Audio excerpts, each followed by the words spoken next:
여러분, 잠시 눈을 감고 상상해 보십시오. 당신이 김정은 앞에서 표창을 받는 북한 최고의 엘리트 외교관이라고 말입니다. 화려한 대사관저에서 살고 해외에서 조선민주주의인민공화국을 대표하는 명예로운 지위를 갖고 있습니다. 겉으로 보기엔 모든 것이 완벽해 보입니다. 하지만 진실은 전혀 달랐습니다. 그 화려함 뒤에는 24시간 감시받는 삶이 있었고 가족조차 정권의 인질이나 다름없었습니다. 그리고 마침내 한 사람이 선택했습니다. 죽음을 무릅쓴 탈출. 자유를 향한 절망적인 도박을. 오늘 여러분께 들려드릴 이야기는 북한 외교관들의 연쇄망명, 그 충격적인 진실입니다.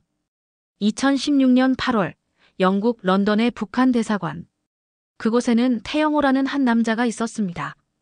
그는 북한 외무성의 핵심 인물로 김정은으로부터 직접 표창을 받을 정도로 신임받던 엘리트 외교관이었습니다. 주영공사로 있던 중 2016년 8월 17일 대한민국으로 망명한 것이 확인되었다. 공사는 대사 다음 서열로 탈북한 외교관 중에서는 최고 위급이다. 하지만 태영호의 일상은 우리가 상상하는 외교관의 삶과는 거리가 멀었습니다.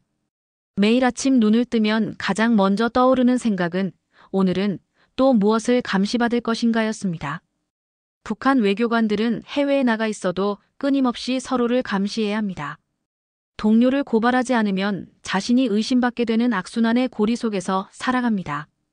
심지어 가족들도 본국의 인질로 남겨져 있어 언제든 정권의 불만을 사면 가족이 처벌받을 수 있는 상황에 놓여 있었습니다. 더욱 충격적인 것은 충성자금 문제였습니다. 특히 대북 제재가 시작되면서 본국으로 송금해야 할 충성자금을 마련하지 못한 외교관들이 처벌의 두려움을 견디다 못해 탈북을 결심한다. 외교관들은 매년 본국에 막대한 충성자금을 보내야 하는데 국제제재로 인해 이를 마련하기 점점 어려워졌습니다. 돈을 보내지 못하면 반역자로 낙인 찍혀 소환되어 처벌받게 됩니다. 태영호는 나중에 이렇게 증언했습니다. 북한의 엘리트라는 것은 영광이 아니라 지옥의 문턱에서 살아가는 것과 다름없었다고 말입니다. 런던의 고급 주택가에 위치한 북한 대사관에서 그는 매일 밤 창문을 바라보며 생각했습니다. 저 너머에는 진짜 자유가 있는데 나는 왜 이 감옥 같은 특권 속에 갇혀 있는가? 2016년 어느 여름날 태영호에게 결정적인 사건이 일어났습니다. 그의 부인이 건강상 문제로 의료진의 도움이 필요했는데 단순한 의료 목적의 해외여행 신청이 거부된 것입니다. 이유는 단 하나, 정권의 불신 때문이었습니다. 그 순간 태영호는 무릎이 꺾이는 듯한 절망감을 느꼈습니다. 아무리 충성해도 아무리 김정은을 위해 헌신해도 정권은 자신을 믿지 않는다는 것을 깨달은 것입니다. 더욱 충격적인 것은 자녀들의 미래였습니다. 북한에서는 아무리 능력이 뛰어나도 성분이 좋지 않으면 제대로 된 기회를 얻을 수 없습니다. 자신의 아이들이 평생 체제의 노예로 살아가야 한다는 생각이 그를 짓눌렀습니다. 비슷한 시기, 세계 각국의 다른 북한 외교관들도 같은 절망을 경험하고 있었습니다. 2023년 10월경부터 여러 국가에 주재하고 있던 북한 외교관과 그 일가족이 다수 망명한 사건이다. 이것은 개별적인 사건이 아니라 북한 체제에 대한 엘리트층의 집단적 환멸을 보여주는 상징적 사건이었습니다. 쿠바 주재 북한 외교관인 릴규 참사의 경우도 마찬가지였습니다. 프랑스에서는 더욱 비극적인 상황이 벌어졌습니다. 망명한 외교관 가족은 모녀 관계로 파리의 북한 대표부에 근무하던 외교관 남편이 병사하자 프랑스 현지에서 장례를 마친 뒤 남편 유고를 갖고 망명길에 올랐다. 남편을 잃은 슬픔도 채 가시지 않은 상황에서 북한으로 돌아가면 정치범 수용소에 끌려갈 것을 각오하고 망명을 결심한 것입니다. 그날 밤 태영호는 가족들을 바라보며 다짐했습니다. 이곳에는 미래가 없다. 내 아이들에게도 희망이 없다. 우리는 떠나야 한다. 탈출 계획을 세우는 것은 생각보다 복잡했습니다. 북한 외교관들은 여권을 자유롭게 소지할 수 없고 모든 해외 활동이 감시당하기 때문입니다. 태영호는 며칠 밤을 새워가며 치밀한 계획을 세웠습니다. 가족들에게는 마지막 순간까지 진실을 말하지 못했습니다. 만약 계획이 발각되면 가족들도 함께 위험에 빠질 수 있기 때문입니다. 2016년 8월 17일, 운명의 날이 밝았습니다.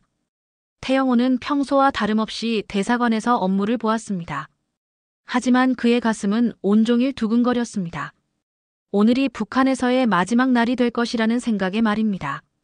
저녁이 되자 그는 가족들에게 말했습니다. 우리는 떠나야 한다. 지금 당장. 가족들은 처음에는 무슨 말인지 이해하지 못했습니다. 하지만 태영호의 진지한 표정을 보고는 심각성을 깨달았습니다. 짐을 쌀 시간도 거의 없었습니다. 최소한의 개인용품만 가방에 넣었고 아이들은 학교에서 쓰던 노트북과 몇 권의 책만 챙겼습니다. 깊은 밤, 런던의 거리는 조용했습니다. 택시를 불렀을 때 운전기사는 일행의 긴장한 모습을 보고 무언가 심상치 않다는 것을 눈치챘지만 아무 말도 하지 않았습니다. 히드로 공항으로 가는 길, 태영호는 창밖을 바라보며 생각했습니다. 지금 이 순간 이후로는 더 이상 조선민주주의인민공화국의 공민이 아니다. 나는 이제 망명자가 될 것이다. 공항에 도착해서도 마음을 놓을 수 없었습니다. 북한은 전 세계에 정보원들을 두고 있고 언제든 탈출을 저지할 수 있기 때문입니다. 출국 심사를 받을 때 태영호의 손은 떨렸습니다. 여권을 내밀면서 그는 마지막으로 조선민주주의인민공화국 외교관 신분을 사용하는 것임을 알고 있었습니다. 비행기가 이륙하는 순간 태영호는 눈물을 흘렸습니다. 기쁨의 눈물이자 동시에 두려움의 눈물이었습니다. 이제 정말로 돌아갈 수 없는 다리를 건넌 것입니다. 비행기에서 내린 순간부터 태영호의 신분은 완전히 바뀌었습니다. 더 이상 북한의 외교관이 아닌 망명을 요청하는 한 사람의 가장이 된 것입니다. 하지만 망명은 생각만큼 간단한 과정이 아니었습니다. 아무리 고위 외교관 출신이라고 해도 국제사회는 냉정했습니다. 일단 안전한 곳에 임시로 머물 곳을 찾아야 했습니다. 호텔방에서 가족들과 함께 앞으로의 계획을 논의했지만 불확실함만 가득했습니다. 가장 큰 문제는 북한의 추적이었습니다. 북한은 탈북자, 특히 고위층 탈북자에 대해서는 끝까지 추적해 재입국시키려 합니다. 태영호 같은 고위 외교관의 망명은 북한 체제에 큰 타격을 주기 때문에 더욱 그랬습니다. 며칠간 임시 거처를 옮겨다니며 태영호는 각국 정부의 망명 의사를 타진했습니다. 하지만 대부분의 국가들은 북한과의 외교적 마찰을 우려해 적극적으로 나서지 않았습니다. 그 과정에서 태영호는 외교관 특권이 얼마나 허상이었는지 깨달았습니다. 북한 외교관일 때는 어디를 가나 VIP 대우를 받았지만 이제는 도움을 요청해야 하는 처지가 되었습니다. 밤마다 잠들기 전 태영호는 가족들을 바라보며 자신의 선택이 옳았는지 고민했습니다. 특히 어린 자녀들이 이 모든 상황을 이해하지 못하고 혼란스러워하는 모습을 보면 마음이 아팠습니다. 그럼에도 불구하고 그는 한 가지만큼은 확신했습니다. 북한으로 돌아갈 수는 없다는 것. 그리고 자유민주주의 국가에서 새로운 삶을 시작해야 한다는 것. 수개월간의 불안한 기다림 끝에 마침내 한국 정부로부터 연락이 왔습니다. 대한민국이 그들을 받아들이겠다는 것이었습니다. 그 순간 태영호는 무릎을 꿇고 눈물을 쏟았습니다. 드디어 집에 갈 수 있다. 2016년 8월 인천국제공항. 비행기가 활주로에 착륙하는 순간 태영호는 가슴이 터질 것 같았습니다. 창밖으로 보이는 대한민국의 땅, 그곳이 바로 자신과 가족의 새로운 고향이 될 곳이었습니다. 공항 출입국 사무소에서 특별 절차를 밟으며 태영호는 처음으로 대한민국 공무원들과 한국어로 대화를 나누었습니다. 같은 언어를 쓰지만 억양과 표현이 달라 처음에는 서로 이해하는데 시간이 걸렸습니다. 하지만 그 순간이 너무나 감격스러웠습니다. 60여 년 만에 한민족이 다시 만난 순간이었습니다. 통일부 관계자들은 태영호 가족을 따뜻하게 맞아주었습니다. 대한민국에 오신 것을 환영합니다라는 인사말을 들었을 때 태영호는 목이 메어 말을 잇지 못했습니다. 하나원에서의 적응 교육 기간 동안 태영호는 매일매일이 신기했습니다. 누구의 허락도 받지 않고 자유롭게 외출할 수 있다는 것, 인터넷에서 어떤 정보든 검색할 수 있다는 것, 정부를 비판하는 신문기사를 읽을 수 있다는 것, 모든 것이 경이로웠습니다. 특히 자녀들이 한국의 교육 시스템에 적응하는 모습을 보며 태영호는 자신의 선택이 옳았다는 확신을 갖게 되었습니다. 북한에서라면 절대 경험할 수 없었을 자유로운 토론, 수업, 다양한 동아리 활동, 그리고 무엇보다 자신의 꿈을 마음껏 키울 수 있는 환경이 있었습니다. 지하철을 처음 탔을 때의 일화는 지금도 유명합니다.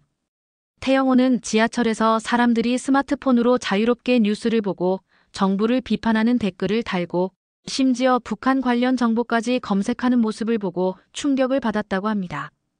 이게 바로 자유구나. 이게 바로 민주주의구나. 태영호는 그날 일기에 이렇게 적었습니다. 신을 본 것 같다. 이곳에서 내 가족의 진짜 인생이 시작된다. 한국에 정착한 후 태영호는 단순히 개인적인 안정만을 추구하지 않았습니다. 그는 자신이 경험한 북한의 실상을 세계에 알리는 것이 사명이라고 생각했습니다. 2017년 태영호는 자신의 경험을 담은 책 3층 서기실의 암호를 출간했습니다. 이 책을 통해 그는 북한 최고 위층의 실상과 김정은 정권의 민낯을 적나라하게 폭로했습니다. 책의 반향은 엄청났습니다. 국내뿐만 아니라 해외에서도 큰 관심을 받았고 여러 언어로 번역되어 전 세계 사람들이 북한의 실상을 이해하는 데 도움이 되었습니다. 하지만 더 중요한 것은 태영호가 정치인으로서의 길을 선택한 것이었습니다. 제21대 국회의원을 지냈으며 민주평화통일자문회의 사무를 맡으며 통일정책에 직접 참여했습니다. 국회의원으로서 태영호는 북한 인권법 개정, 탈북민 정착 지원 확대, 그리고 대북 정책 개선에 앞장섰습니다. 자신의 경험을 바탕으로 한 정책 제안들은 많은 사람들의 공감을 얻었습니다. 태영호만이 아니었습니다. 다른 탈북 외교관들도 각자의 방식으로 새로운 사명을 찾아갔습니다.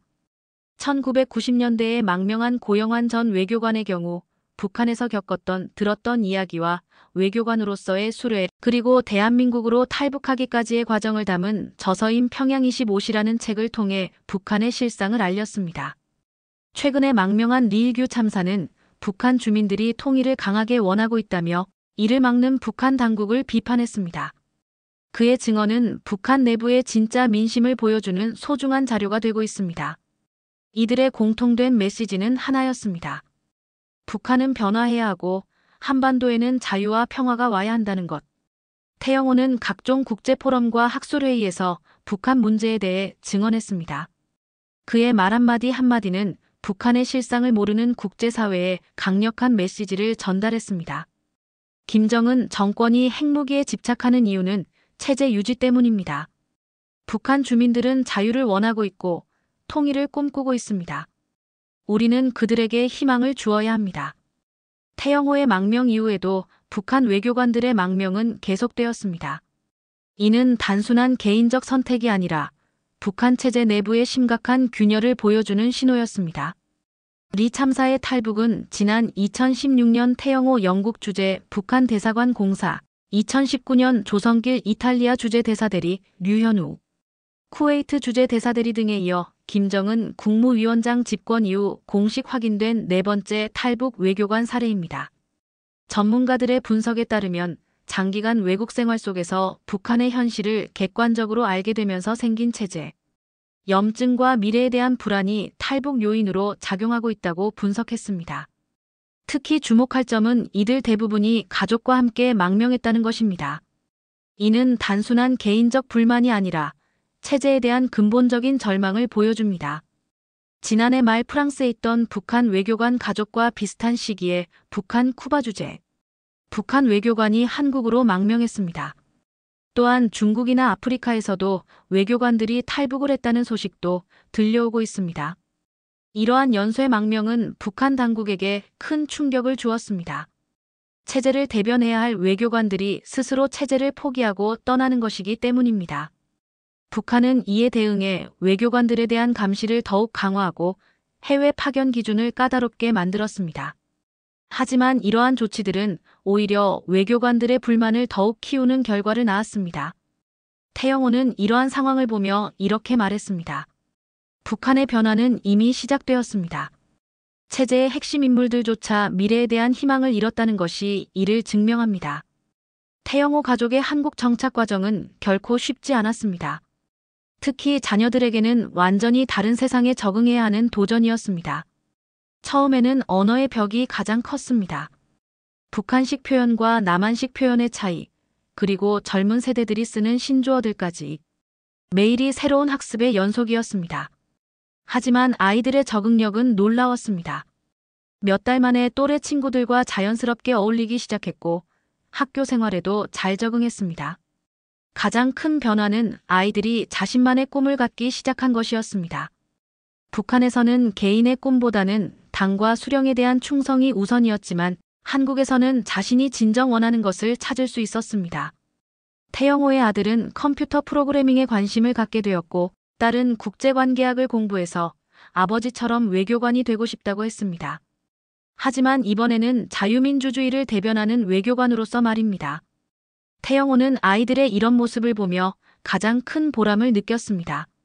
내가 선택한 자유가 아이들에게는 무한한 가능성이 되었다고 말했습니다. 부인 역시 한국 생활에 적응하며 새로운 인생을 시작했습니다. 북한에서는 외교관의 부인으로서 공식적인 역할에 얽매여 있었지만 한국에서는 자신만의 관심사를 찾아 사회활동에 참여하기 시작했습니다. 가족 모두가 한국어 공부에 매진했고 한국 문화를 이해하려고 노력했습니다. K-드라마를 보며 한국의 정서를 배우고 K-POP를 들으며 젊은 세대의 문화를 이해했습니다. 그 과정에서 태영호 가족은 깨달았습니다. 분단된 지 70여 년이 흘렀지만 한민족의 정서와 문화적 유전자는 여전히 살아있다는 것을. 한국에 정착한 지 몇 년이 지나면서 태영호는 자유의 진정한 의미를 깨닫게 되었습니다.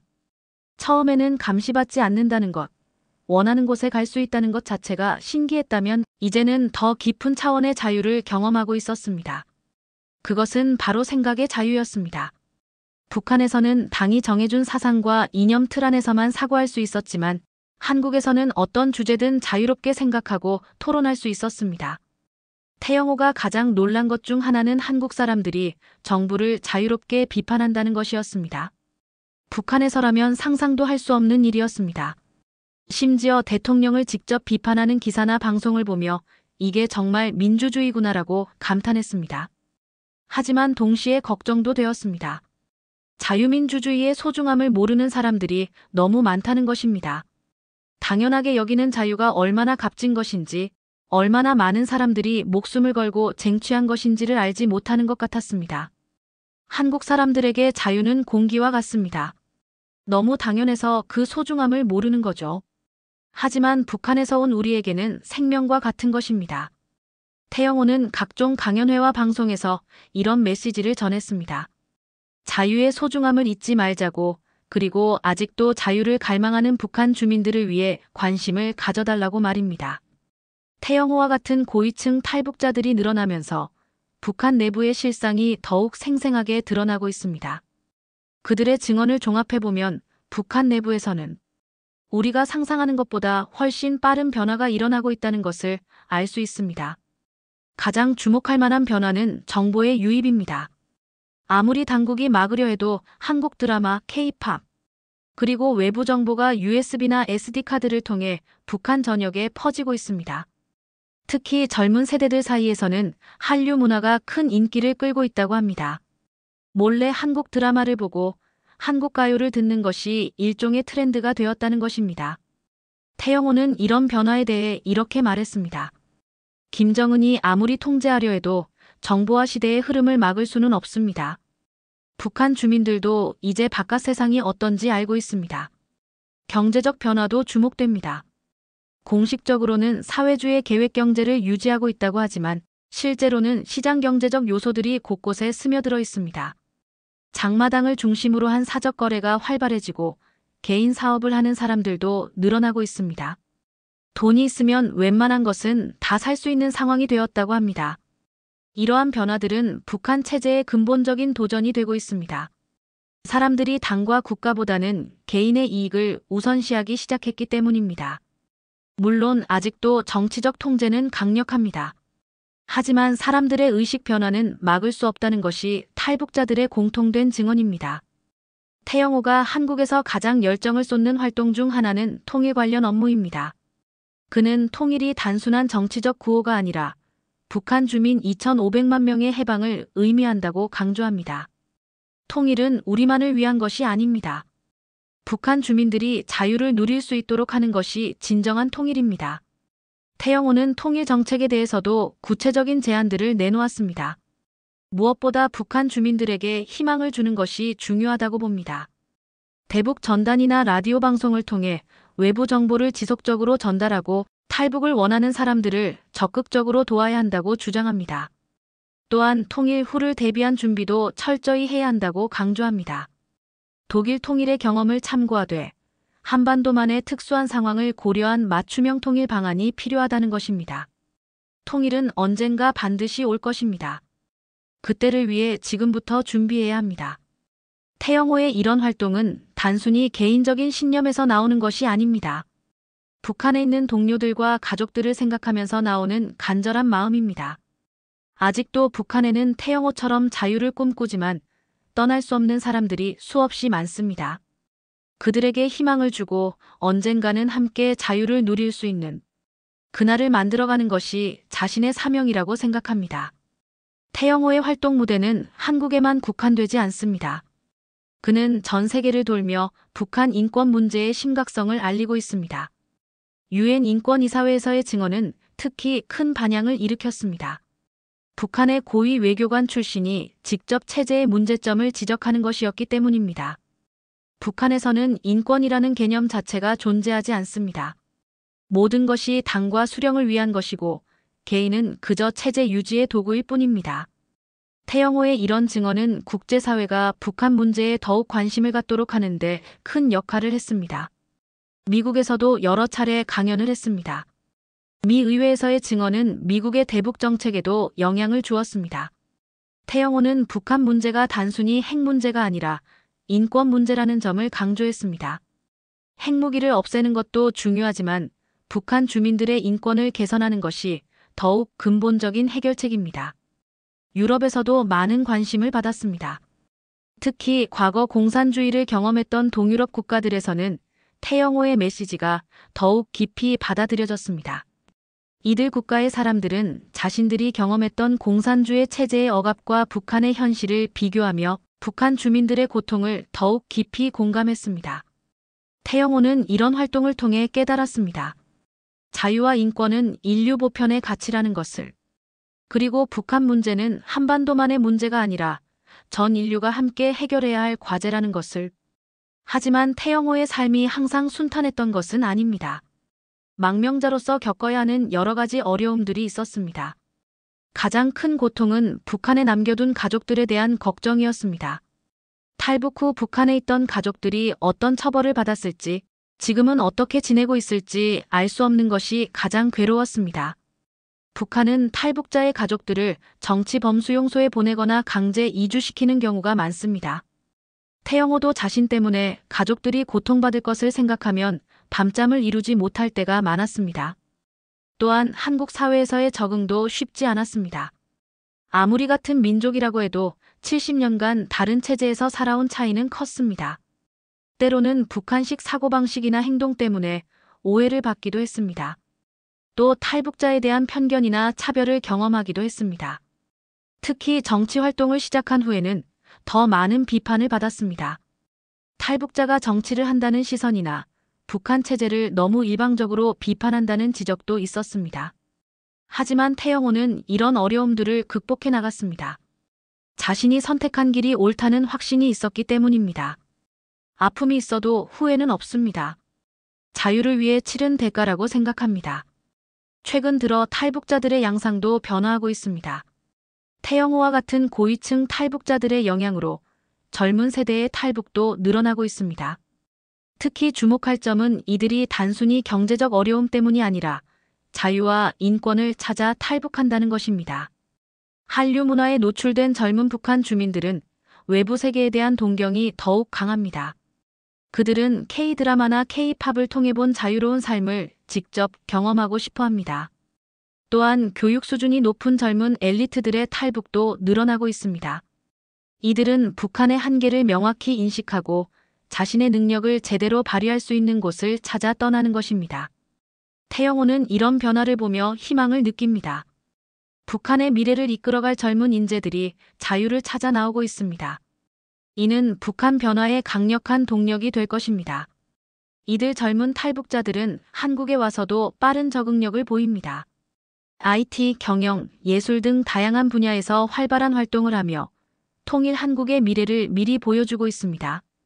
태영호는 이들에게 멘토 역할을 하며 한국 사회 적응을 돕고 있습니다. 우리가 먼저 와서 길을 닦아놓았으니 이제 여러분들이 더 큰 꿈을 펼치기 바랍니다라고 격려합니다. 태영호는 통일뿐만 아니라 한반도 평화에 대해서도 깊이 고민하고 있습니다.